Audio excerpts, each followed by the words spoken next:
ମୋ ନା କାବୁଲି ମେଡ଼ିକାଲ ଆସିଥିଲୁ ଗୋଟେ ରାତିରେ ଗଣ୍ଡଗୋଳ ହେଇଛି ଆଉ 2 ଜଣ ଲୋକ ସହିତ ଗଣ୍ଡଗୋଳ ହେଇଛି ସେ ଲୋକଙ୍କୁ ମୁଁ ଜାଣିନି। ଘଟଣା ମୁଁ ଗାଡ଼ି ରଖିକି ଘରକୁ ଫେରୁଥିଲି ରୋଡ଼ ବ୍ଲକ୍ ହେଇଯାଇଥିଲା।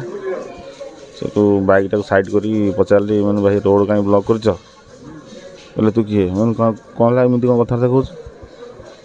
ବାଇକ୍ ଷ୍ଟାଣ୍ଡଟା ମାରିଛି ସେଠୁ ସିଏ ବନ୍ଧୁକ ବାହାର କରିକି ନେଇକି ଆଇଲା।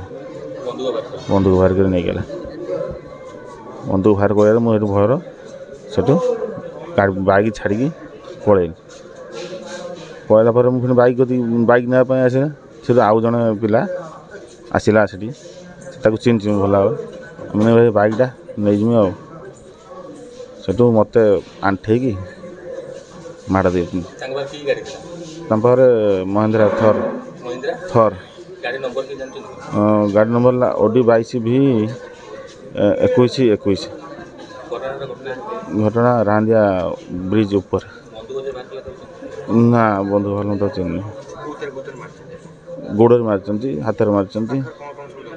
ତାଙ୍କ ପାଖରେ ମୁଁ ଏତେ ଇଏ ନାହିଁ କିନ୍ତୁ ବନ୍ଧୁକ ତାଙ୍କ ପାଖରେ ଥିଲା। ନା ସେ ପିଲାଙ୍କୁ ନା ଥାନା FIR କରିନି ତ ଯାଇଥିଲି ଖାଲି ଥାନାକୁ FIR କରିବା ପାଇଁ। କହିଲେ ତୁମେ ଯାଅ ଆଗେ ମେଡ଼ିକାଲ ଟ୍ରିଟମେଣ୍ଟ କ'ଣ କରିବ। ସେଠୁ ମେଡ଼ିକାଲ ଆସିଛି ତାପରେ ଉଦ୍ଧାର ସେଠୁ ମୋ ଘର ସେ ପାଖରେ। ସେଠୁ ମୁଁ ଯେତେବେଳେ ମୋତେ ମାରିଛନ୍ତି ବ୍ଲଡ଼ ଫ୍ଲଡ଼ ବାହାରିଛି ମୁଁ ସେଠୁ ସାଙ୍ଗେ ମୁଁ ଆମ ଗାଁ ଭାଇମାନଙ୍କୁ ଫୋନ୍ କଲି। ସେଠୁ ଭାଇମାନେ ତୁରନ୍ତ ଆସିକି ସେଠି ସେମାନେ ଠିଆ ହେଇଥିଲେ।